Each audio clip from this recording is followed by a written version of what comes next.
Hello મિત્રો, આજના વિડીયોમાં તમારું હાર્દિક સ્વાગત છે। આજે આપણે વાત કરીશું ઠાકોર સમાજ નિગમ લોન વિશે।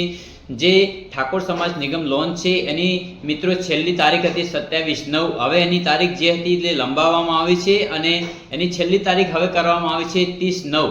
તો મિત્રો 30/9 સુધી તમે આ જે લોન છે એનું ફોર્મ તમે જાતે જ ભરી શકશો। તો મિત્રો જાતે ફોર્મ તમે મોબાઈલ અથવા કમ્પ્યુટરથી કઈ રીતે ભરશો એની હું તમને વિડીયોમાં વિગતવાર માહિતી આપવાનું છું। તો વિડીયોને પૂરો જોવા માટે વિનંતી। અને મિત્રો જો તમે અમારી ચેનલ પર નવા હોય તો વિડીયોમાં લાઈક કરો, ચેનલને સબસ્ક્રાઈબ કરો અને નોટિફિકેશનને અલાઉ કરો, જેથી અમારા જે નવા વિડીયો આવે એ તમને સૌથી પહેલા જોવા મળે। તો ચાલો વિડીયોને શરૂ કરીએ। તો હેલો મિત્રો, આજે આપણે વાત કરીશું ગુજરાત ઠાકોર એન્ડ કોળી વિકાસ નિગમ વિશે। જે એની લોનની જે જાહેરાત હતી શરૂઆતની અંદર એ 28/8/25 થી શરૂ થઈને 27/9/25 સુધી તમે મોડી રાત્રે 12 વાગ્યા સુધી એની અરજી કરી શકતા હતા। અને એની છેલ્લી તારીખ જે 27 હતી એના ટાઈમ પછી ફરીથી તારીખ એની લંબાવવામાં આવી છે। એની છેલ્લી તારીખ કરવામાં આવી છે ફરી 30/9/25। તો એની અંદર મિત્રો જે તે ફોર્મ છે એ તમે જાતે જ કઈ રીતે એને ભરી શકશો એના વિશે હું તમને વિડીયોમાં વિગતવાર સમજાવવાનો છું। જે તે લોનો છે પશુપાલનની લોન છે, ટ્રાન્સપોર્ટની લોન છે, small business, micro finance scam, new સ્વર્ણિમ યોજના, મહિલા સમૃદ્ધિ યોજના, સ્વયં સક્ષમ યોજના અને એજ્યુકેશન લોન, જે તે લોનો છે એના જે ફોર્મ છે એ તમે જાતે કઈ રીતે ભરશો। અને મિત્રો તો અહીંયા આગળ હું તમને જે સ્મોલ બિઝનેસ એટલે કે નાના ધંધા એટલે કે નાના વ્યવસાય માટે જે લોન કરવાની છે એનું જે ફોર્મ છે એ તમે કઈ રીતે મોબાઈલથી અથવા કમ્પ્યુટરથી જાતે ભરી શકશો। તો મિત્રો આની અંદર તમને લોન 1.5 લાખથી મોડીને 15 લાખ સુધીની એની અંદર તમને લોન મળવાપાત્ર છે। તો આપણે એનું ફોર્મ કઈ રીતે ભરશું? તો અહીંયા આગળ જે એપ્લાયનો ઓપ્શન આપેલો છે એના પર તમારે ક્લિક કરવાની છે। જ્યારે તમે એપ્લાયના ઓપ્શન પર ક્લિક કરો છો એટલે આ રીતે એક તમારી સામે એક ડેશબોર્ડ આવી જાય છે। અહીંયા આગળ જુઓ સ્મોલ બિઝનેસ, તો અહીંયા આગળ કયા વ્યવસાય માટે લોન અરજી કરવી છે તો આ સિલેક્ટનું જે ઓપ્શન છે એના પર તમારે ક્લિક કરવાની છે। અને અહીંયા આગળ ઘણા બધા ઓપ્શન આપેલા છે કે તમારે કયા વ્યવસાયની અંદર લોન કરવી છે। Auto repairing, photography, computer jobber, cosmetic store, દરજીકામ, બ્યુટી પાર્લર, ઘણા બધા આની અંદર ફૂટવેર છે, ઘણા બધા આની અંદર વ્યવસાયો આપેલા છે। જે તે વ્યવસાયની અંદર તમે જો અરજી કરવા માગતા હોય એ વ્યવસાયની તમારે અહીંયા આગળ સિલેક્ટ કરવાનો છે। તો હું અહીંયા આગળ કોસ્મેટિક સ્ટોર સિલેક્ટ કરું છું। તો એ સિલેક્ટ કર્યા પછી અહીંયા આગળ નીચે જે ઓપ્શન આપેલો છે રિક્વાયર્ડ લોન એમાઉન્ટ, તો આની અંદર તમારી જરૂરિયાત કેટલી છે, લોનની જે જરૂરિયાત છે મિત્રો એ તમારે અહીંયા આગળ ટાઈપ કરવાનું છે। તો હું અહીંયા આગળ 3 લાખ રૂપિયા દર્શાવું છું। પછી એની નીચે તમારે આવવાનું છે અરજદારની માહિતી। અરજદારની માહિતીની અંદર આવશો એટલે ફર્સ્ટમાં આપેલો છે આધાર નંબર।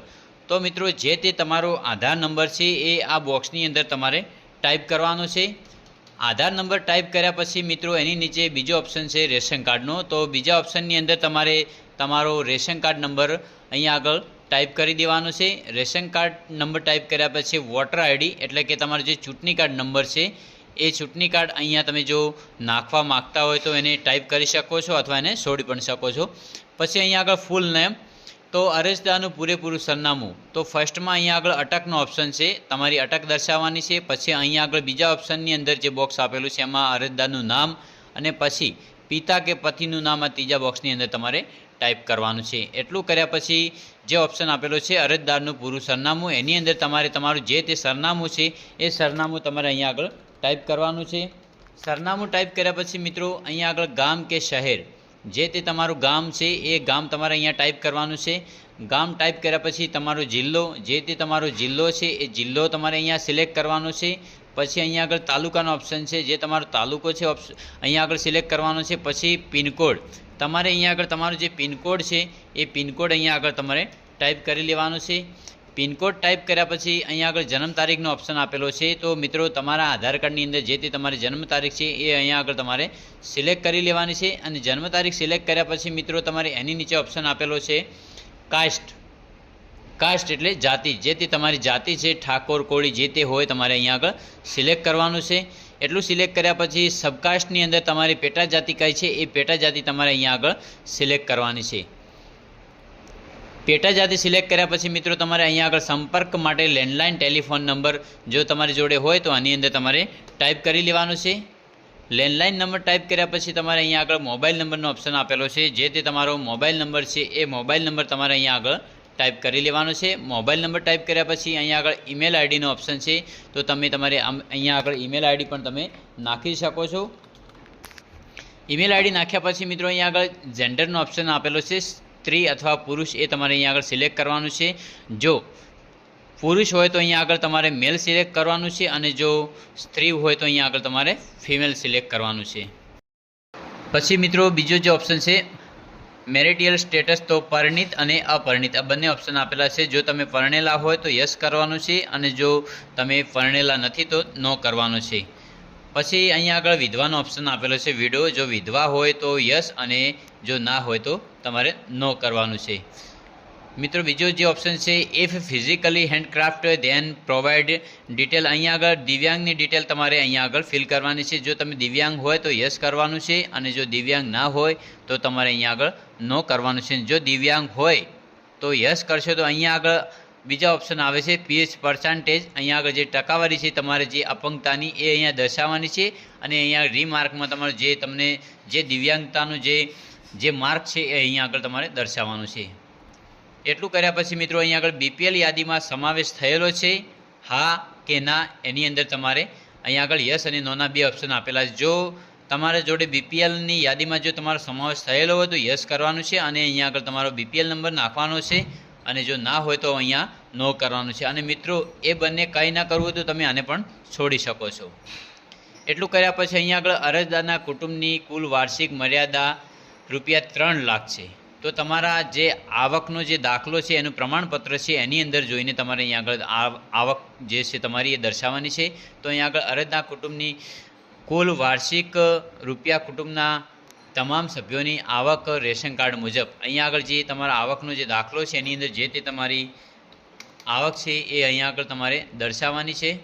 એટલું કર્યા પછી અરજદારના આવકનો દાખલાનો નંબર, જે તે આવકનો દાખલાનો જે નંબર છે એ નંબર તમારે અહીંયા આગળ નાખવાનો છે। આવકના દાખલાની જે કઢાવ્યાની તારીખ છે એ તારીખ તમારે અહીંયા આગળ સિલેક્ટ કરવાની છે। તારીખ સિલેક્ટ કર્યા પછી મિત્રો એની નીચે જો ઓપ્શન આવે છે નોકરીની વિગત, જો તમે નોકરી કરતા હોય તો અહીંયા આગળ યસ કરવાનું છે, અને એની જે ડિટેલ છે એ તમારે ભરવાની છે। એનો હોદ્દો કયો છે, વાર્ષિક પગાર, અને એનું સ્થળ કયું છે એ તમારે અહીંયા આગળ નાખવાનું છે। અથવા અહીંયા આગળ તમે એને આ જે ઓપ્શન છે નોકરીની વિગતવાળું જો તમે ભરવા ના માગતા હોય જે ડિટેલ છે એને છોડી પણ શકો છો। પછી એની નીચે એજ્યુકેશન ક્વોલિફિકેશન, તમે કેટલી લાયકાત ધરાવો છો એ અહીંયા આગળ તમારે દર્શાવવાનું છે। અંડર ગ્રેજ્યુએટ છે, ગ્રેજ્યુએટ છે, ગ્રેજ્યુએશન છે, પોસ્ટ ગ્રેજ્યુએશન છે, ને અધર ડિગ્રી જે તે તમારે હોય તે અહીંયા આગળ સિલેક્ટ કરી લેવાનું છે। અને જો ગ્રેજ્યુએશન હોય તો અહીંયા આગળ તમારે જે ગ્રેજ્યુએશન છે એ તમારે અહીંયા આગળ ટાઈપ કરવાનું છે। એટલું કર્યા પછી પ્રોપર્ટી ડિસ્ક્રિપ્શન, એની અંદર મિલકતનું વર્ણન કરવાનું છે। મિલકત ધારકકર્તાનું નામ, તો અહીંયા આગળ જે મિલકત ધરાવે છે, જેના નામથી તમે લોન લઈ રહ્યા છો એ જે મિલકત ધરાવે છે એનું નામ અહીંયા આગળ આધાર કાર્ડ પ્રમાણે લખવાનું છે। પછી એનું જે સ્થળાંતરનું વર્ણન કરવાનું છે, તો એની અંદર તમારે જો તમારે જમીન તમારી જોડે હોય તો એનો સર્વે નંબર, કાં તો તમારા જોડે જમીન નથી અને જો મકાન નંબર છે તો તમારે અહીંયા આગળ મકાન નંબર તમે એનો નાખી શકો છો। અને પછી મિલકતનું સ્થળ, જે તે જગ્યાએ તમારી મિલકત છે એ કેવી જગ્યાએ છે, કઈ જગ્યાએ છે એ મિલકતનું સ્થળ તમારે અહીંયા આગળ નાખવાનું છે। પછી બીજા ઓપ્શન આપેલા છે મિલકતનો માલિક બીજી વ્યક્તિ છે, જો તમે અહીંયા આગળ યસ કરો તો એની ડિટેલ અહીંયા ભરવાની છે। અને જો મિલકત ઘર છે, જો મકાન હોય તો અહીંયા આગળ તમારે આ ઓપ્શન સિલેક્ટ કરવાનું છે મકાન નંબરવાળો, અને અહીંયા આગળ તમારા મકાનનો નંબર દર્શાવવાનો છે। પછી એની નીચે મિલકત જમીન છે, તો અહીં આ જે બોક્સ આપેલું છે એ સિલેક્ટ કરી અને તમારા 7, 12, 8 આની અંદર જે હકપત્ર દર્શાવતું છે એની અંદર જે તમારો સર્વે નંબર છે એ સર્વે નંબર અહીંયા આગળ તમારે ટાઈપ કરવાનો છે। એટલું કર્યા પછી નીચે જવાનું છે, અહીંયા આગળ લોનની વિગત ભરવાની છે તમારે, અથવા અને તમે છોડી પણ શકો છો। પછી તમારે નીચે જવાનું છે બેંક એકાઉન્ટ ડિટેલ, જે ખાતું બેંકમાં ચાલુ હોય અને તેના ચેક હોય એની જ વિગત આપવી।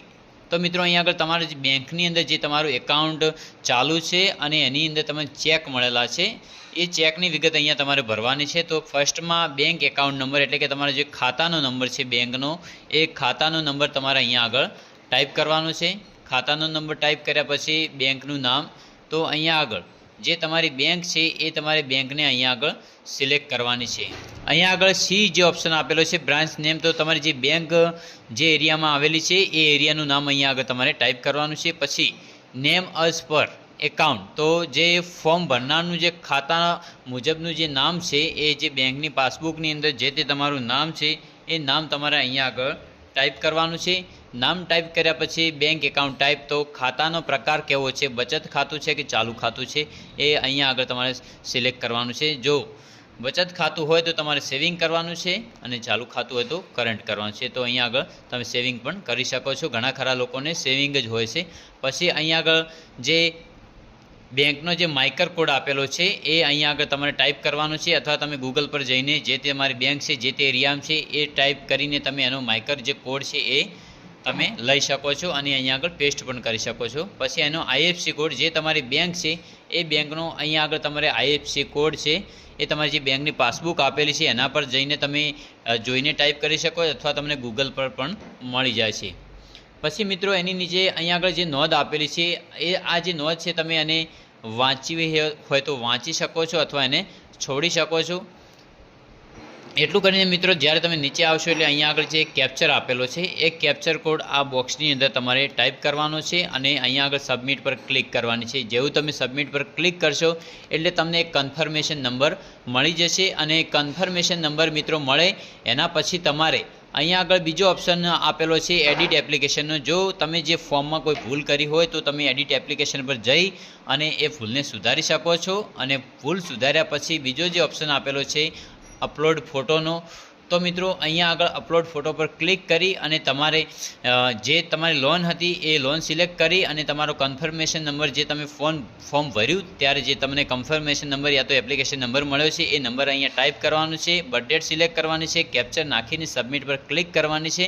એટલે ફોટો અને સાઇનનો ઓપ્શન અહીંયા આગળ તમારી સામે ઓપન થઈ જશે. એટલે ત્યાં આગળ તમારો ફોટો અને સહી તમારે અહીંયા આગળ અપલોડ કરી લેવાની છે અને પછી સબમિટ પર ક્લિક કરવાની છે. ફરીથી એના પછી અપલોડ ડોક્યુમેન્ટ પર જવાનું છે અને તમારે અહીંયા આગળ તમારો સ્કેમ જે તે તમારી લોન છે એ સિલેક્ટ કરવાની છે, કન્ફર્મેશન નંબર નાખવાનો છે, બર્થ ડેટ સિલેક્ટ કરવાની છે, કેપ્ચર નાખવાનું છે, સબમિટ પર ક્લિક કરવાની છે. એટલે તમારી જે તે ડોક્યુમેન્ટ અપલોડ કરવાના છે એની વિગત ખુલી જશે. ત્યાં આગળ તમારે તમારા ડોક્યુમેન્ટ અપલોડ કરી લેવાના છે અને અપલોડ કર્યા પછી ફરીથી તમારે સબમિટ પર ક્લિક કરવાની છે. સબમિટ કર્યા પછી અહીંયા આગળ કન્ફર્મ એપ્લિકેશનનો ઓપ્શન આપેલો છે, ત્યાં આગળ પણ એ જ તમારે કરવાનું છે. તમારી જે લોન છે એ સિલેક્ટ કરવાની છે, confirmation number, birth date select કરવાની છે, કેપ્ચર નાખી અને સબમિટ પર ક્લિક કરવાની છે. એટલે તમારું જે ફોર્મ છે એ ફાઇનલી કન્ફર્મ થઈ જશે અને કન્ફર્મ કર્યા પછી જ આ જે ફોર્મ છે એ માન્ય રહેશે મિત્રો. અને મિત્રો કન્ફર્મ થઈ જાય પછી તમે પ્રિન્ટ એપ્લિકેશન પર જઈને જે તમારી પ્રિન્ટ છે એ અહીંયા આગળ જઈને તમે એને ડાઉનલોડ કરી શકો છો. તો મિત્રો વિડીયોમાં આટલું જ, મળીએ બીજા વિડીયોમાં. ત્યાં સુધી જય હિન્દ, જય ભારત. અને વિડીયો જો મિત્રો પસંદ આવ્યો હોય તો પ્લીઝ ચેનલને સબસ્ક્રાઈબ કરીને સપોર્ટ કરજો, જેથી અમારા જે નવા વિડીયો ચેનલ પર આવે સૌથી પહેલાં તમને જોવા મળે. જય હિન્દ, જય ભારત, જય મહાકાળીમાં.